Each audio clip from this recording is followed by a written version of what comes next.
გამარჯობათ, მეგობრებო, მოდი გავაგრძელოთ 4 ოქტომბრის ჩავარდნასთან დაკავშირებით ჩემეული ახსნა ნაწილი მეორე. მოკლედ, რატომ უღალატა პროტესტს ხაზარაძემ იმ პროტესტს, რასაც თავიდან თვითონაც უერთდებოდა ბოიკოტის პროტესტს და რატომ არის ქოცი და ბიზნეს თან მხოლოდ მენტალური არანაირ მენტალურ სხვაობა არ აქვს, უბრალოდ რაღაც წილებზე რატო გაიყვანა. ახლა აგიხსნით. მოკლედ,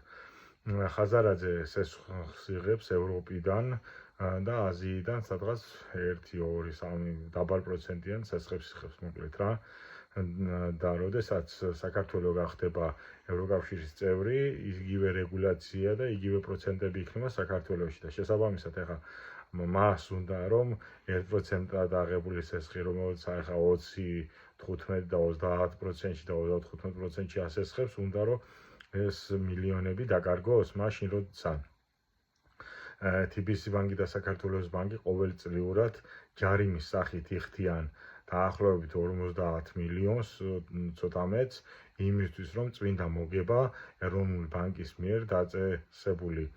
რეგულაციებიდან გამომდინარე იმაზე ზეგანაკვეთურია ვიდრე უნდა იყოს და ამისთვის ჯარიმას იხდიან და შემდგომ რჩება დაახლოებით 300-400 ეს ოფიციალური 400 მილიონი ოფიციალურად რა იმისთვის რომ ეს მოგება დარჩეთ ჯარიმას იხდიან და რის ხარჯზე ისევე იმ მაღალი პროცენტის ხარჯზე და ისევე იმ მაღალი საკომისიოების ხარჯზე და შესაბამისად ახლა მათ არ უნდათ ახლა იმ მილიონების და მილიარდების დაკარგვა აქედან გამომდინარე მათთვის ყველაფერია პოლიტიკოსებიც არიან მილიარდებიც აქვთ ესე იგი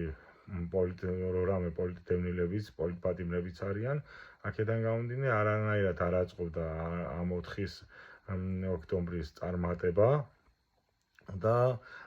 ზოგადად ბიზნეს ის არა წაქცევა ახლა საქმეზე რომ იდგეს თუ დაეცემა თავზე გამარჯვება მაშინ შეიძლება მოუნდეს ხელმძღვანელობა მაგრამ მათ და კოლექტიურ ხაზარაძეებს და კოლექტიურ სხვა ოპოზიციას ეგრეთ წოდებული